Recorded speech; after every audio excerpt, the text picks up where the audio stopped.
Dodd of CBS Sports says there's a blueprint for a super league in college football, which sounds a lot worse than it is. You are Locked On College Football with Spencer McLaughlin, your daily podcast on all things college football. Part of the Locked On Podcast Network, your team every day.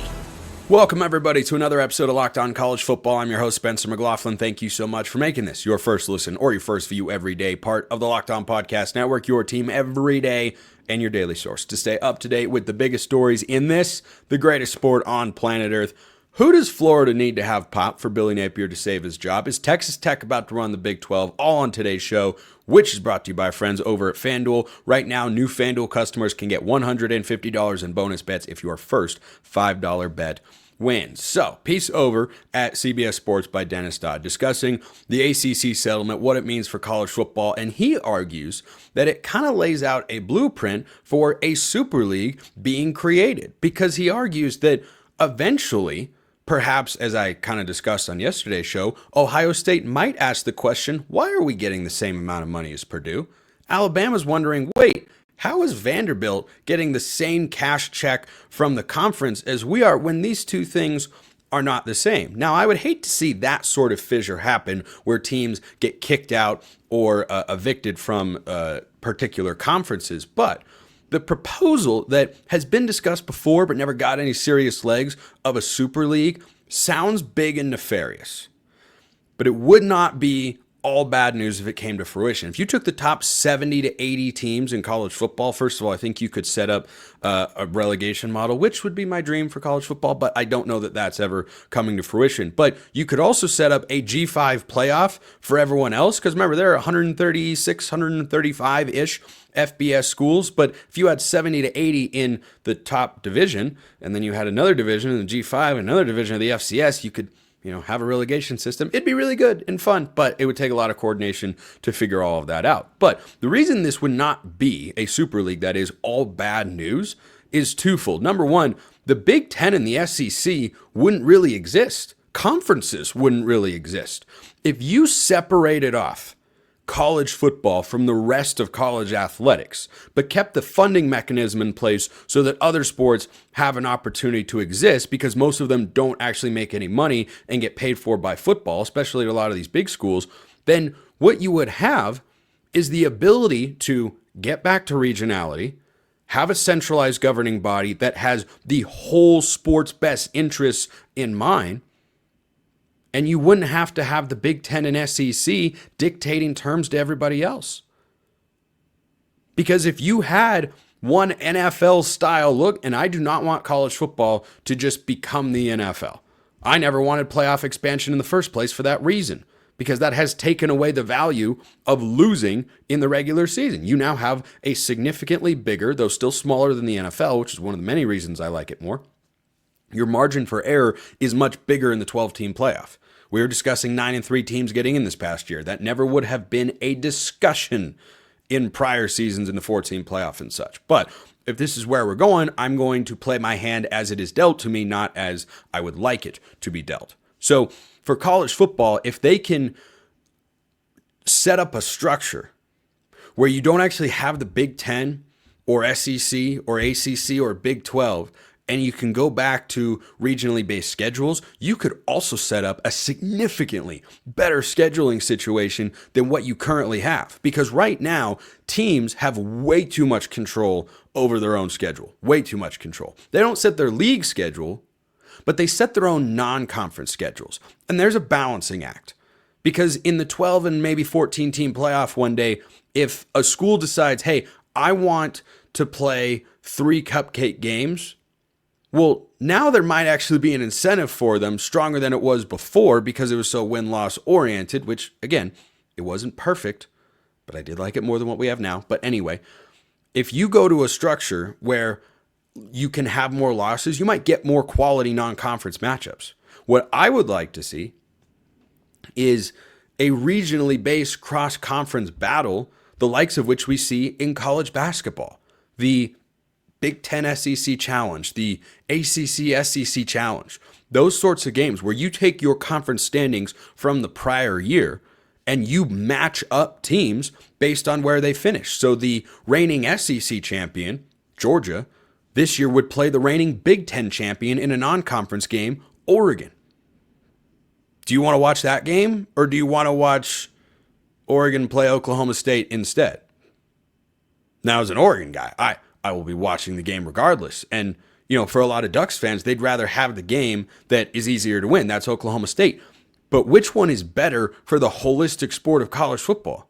Creating more high-level matchups and dispersing them throughout the non-conference slate so that there's a balance of quality games each week is something I would love to see come to fruition in the sport. And if you move to a 70 to 80 team college football super league one day, you'd have the opportunity to do that. That doesn't guarantee that it would come to fruition, but you'd have the chance. You would have the ability if you had one centralized governing structure of college football and you basically just did away with conferences and set every team's schedule based on regionality and traditional rivalries, but also quality non-conference matchups. That could make the sport significantly better. It could make it a more watchable product, and that's, of course, really important because who's pulling a lot of the strings as a puppet master behind the scenes of the sport? Television network executives. What do they want? More viewership. What creates more viewership? Better games. Another rule that, again, is just something that floats around in my head. When a coach leaves a school for another school that's at the same level, Power 4 to G5, or even when it's not, those two teams should play. Can you imagine if Lincoln Riley, when he left Oklahoma for USC, if the first game of the next season included USC and Oklahoma, or the first week of the next season, had that as a matchup? How many people are watching that? 12 million? 10 million? I don't know. I'm not a television network expert that can just, miff about such things, but I suspect it would be a large number. And in the NFL, they have that sort of flexibility because they don't do their scheduling years in advance as college football kind of does, like a bunch of buffoons.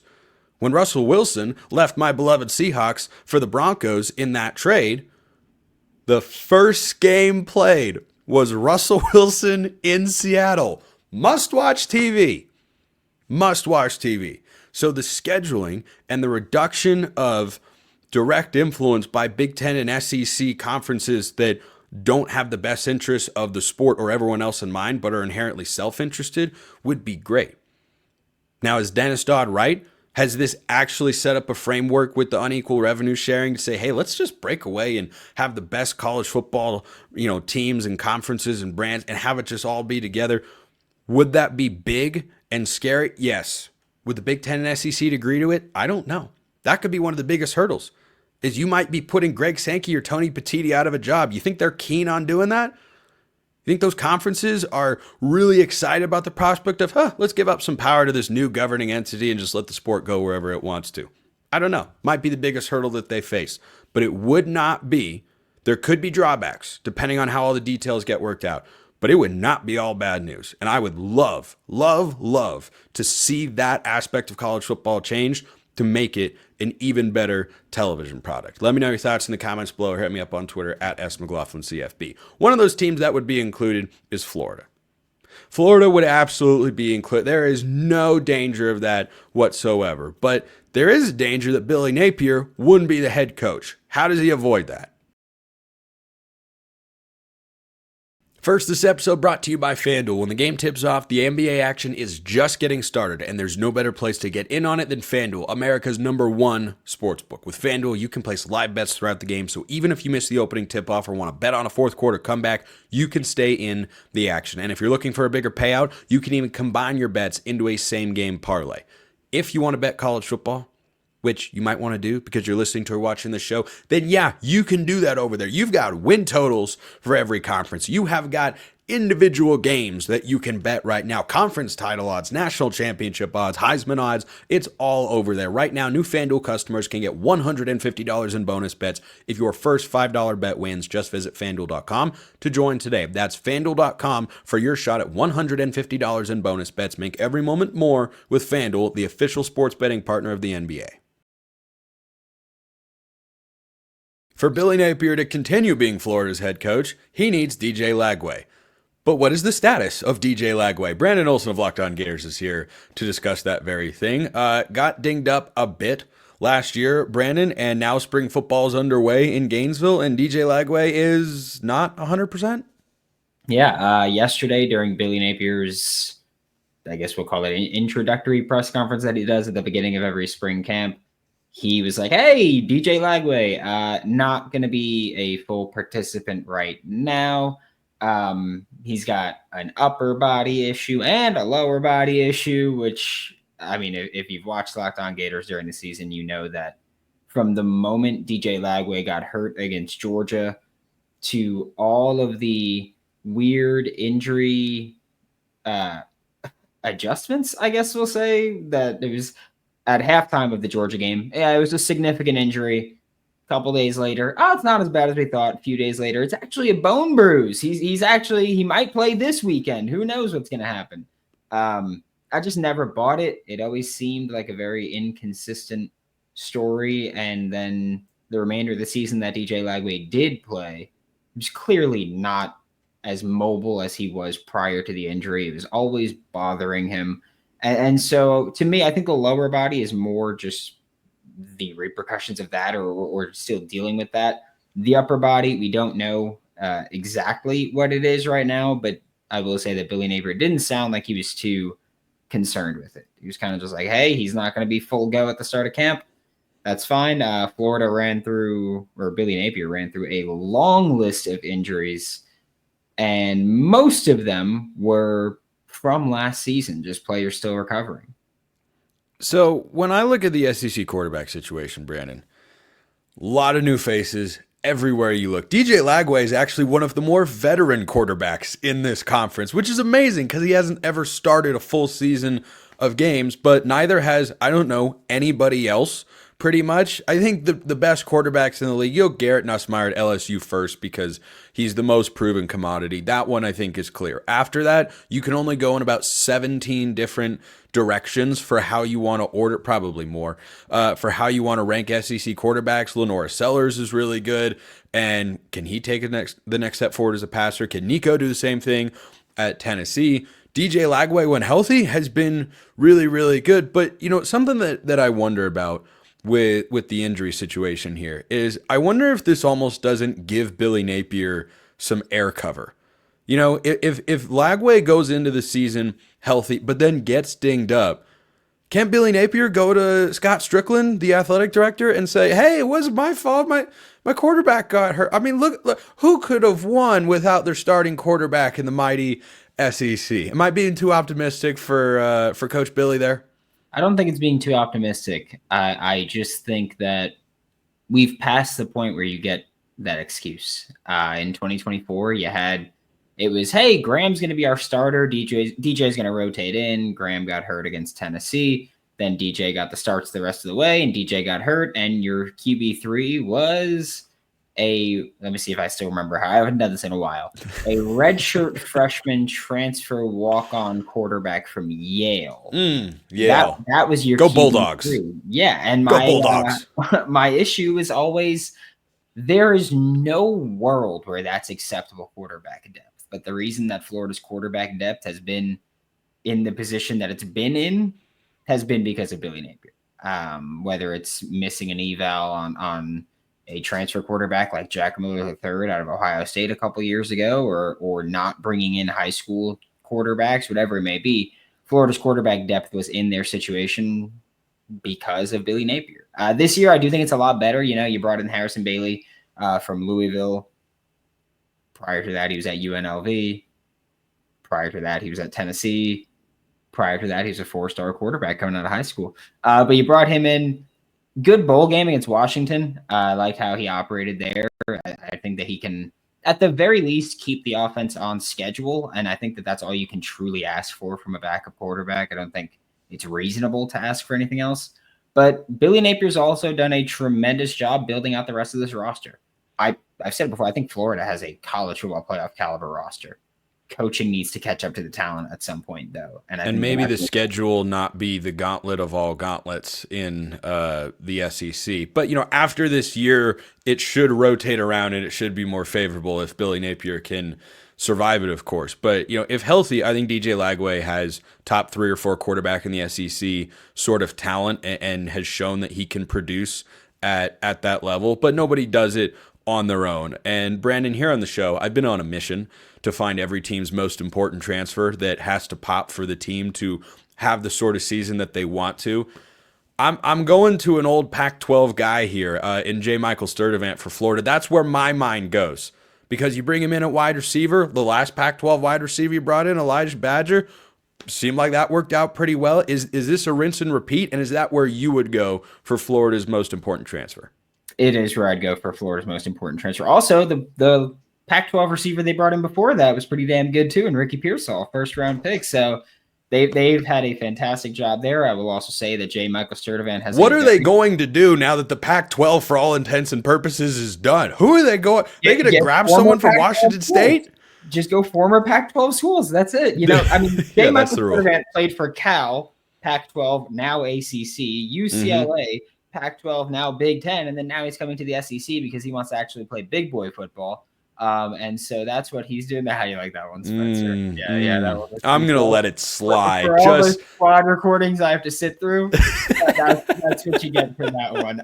But J. Michael Sturdivant, 6'3", 214 pounds is what Billy Napier said he measured in at yesterday for spring camp. Hit 23 miles per hour on the GPS timing.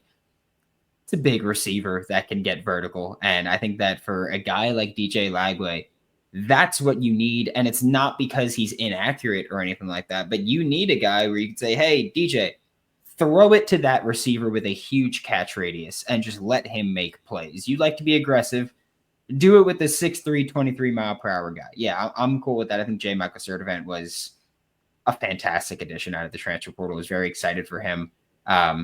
And even if Florida had landed some of the other guys that they were targeting in the portal, I still think J. Michael Sturdivant would have been the best one.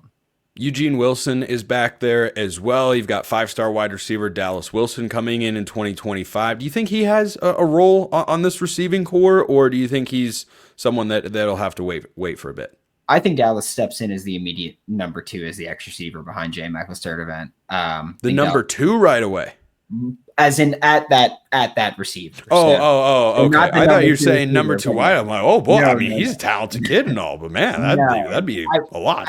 I'd say that would leave him at 4th or 5th, okay, overall. But I think it'll be J. Michael Sturdivant's immediate backup at the X receiver spot. I think that he's got elite size, speed, and he's a damn good receiver. Like, he's a dog. You ever watch his film? They had there was that one clip, I think it was at like 7-on-7 camp, and a corner lines up against him, and the corner just goes, I don't fear you, I fear God. And Dallas goes, I don't give a damn what you fear. And then just goes and balls on him. And it's stuff like that where, like, that's the attitude I want at corner and at a receiver. And I feel like Dallas Wilson has that true alpha mentality on the outside. And so I think that he'll be an early contributor. He also was a recipient of a black jersey, which for Florida during these spring camps prior to spring ball, that signifies that you're exceeding your expectations in workouts and you're doing a great job there. And so for Dallas to get that right away, good sign for Florida.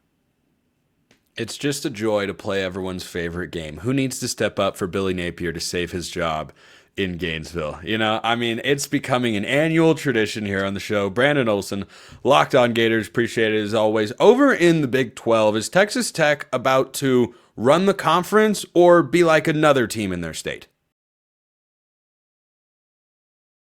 First, this episode brought to you by Nissan. We're all about the stats because numbers don't lie. And when it comes to the all-new Nissan Armada Pro 4X, the numbers are on an MVP level, or Heisman level, if you will. With the ability to tow up to 8,500 pounds, it can quite literally carry the whole team, plus the gear wherever you need to go. It's powered by a twin-turbo V6 engine, delivering the strength and performance to handle highways, back roads, and everything in between. And with room for up to 8 people, the Armada Pro 4X is built for big crews, big adventures, and even bigger memories. Whether you're exploring off-road trails or rolling up to the arena, the Armada Pro 4X brings power, versatility, and style wherever you go. Take your adventures to new heights in the all-new Nissan Armada Pro 4X. Learn more at nissanusa.com.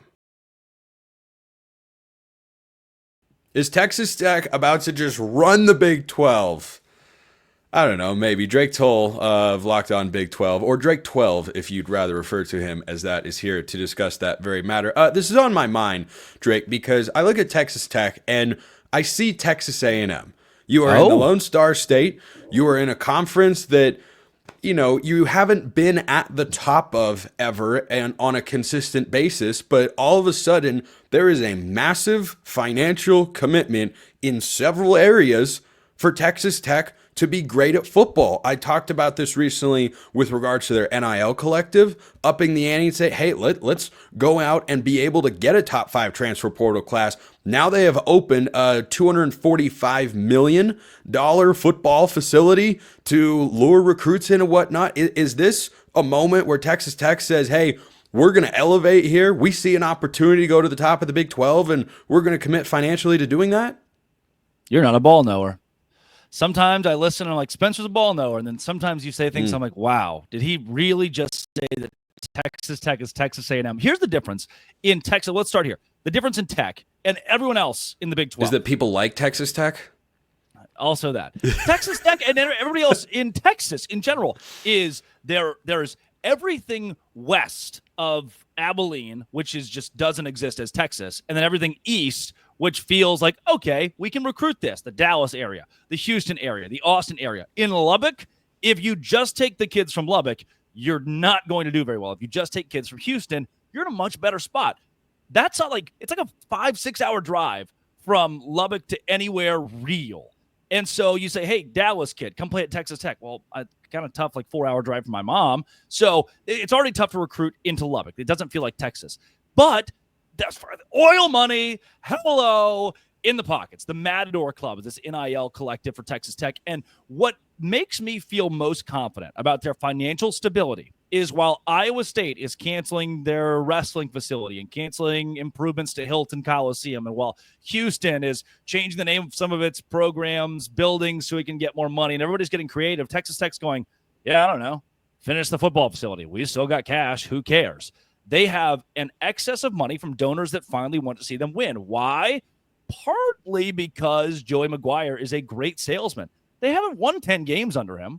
They haven't been in the Big 12 championship. Like Dave Aranda won the Sugar Bowl in year 2 at Baylor, and Joey McGuire has not seen that same kind of success at Texas Tech, but donors are still right there. They love the guy, and they want him to be there long term, maybe because those recruiting rankings have been so solid for Tech and will continue to grow in the facilities arm race that ended like 4 or 5 years ago in the SEC. Texas Tech's doing it today, plus NIL, plus transfer portal, plus Joey McGuire being a great human being.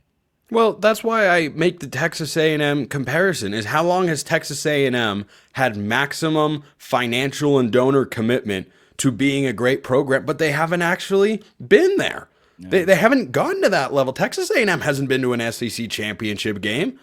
They've been interesting, fun, cool, trendy, recruited well, but they haven't taken that next step. To me, this reads as Texas Tech wanting to seize an opportunity, which is the Big 12, as you and I and others discuss regularly, it is the most wide open conference championship race over the last couple of years. It was wildly entertaining. Who had Utah missing a bowl game and Arizona State winning the league on their bingo card? They were picked to finish first and last respectively, and they had polar opposite seasons. You go to the SEC, Vanderbilt's not going to win the SEC championship. They pulled a historic upset. They went 6-6. It's different in the Big 12. And so I think Texas Tech, as a community and organization, might be looking at the Big 12 and saying, hey, Arizona State just went toe-to-toe with the runners-up in the SEC, unless you're talking about regular season championships, of course. But they're looking at that and saying, okay, if we are willing to spend, why can't we be close to where those SEC teams are? Because things are evening out with the transfer portal and NIL, and no one else in the Big 12. Is there another school in the Big 12 that is spending at this level, that is saying, hey, we are going all in to this degree? I don't even think Colorado's in this range. BYU is in that category because Ryan Smith owns the Utah Hockey Club and basically everything else that exists there. And he's like, here's $1 billion. At Texas Tech, it's, hey, there's oil in my backyard. You guys want $1 million?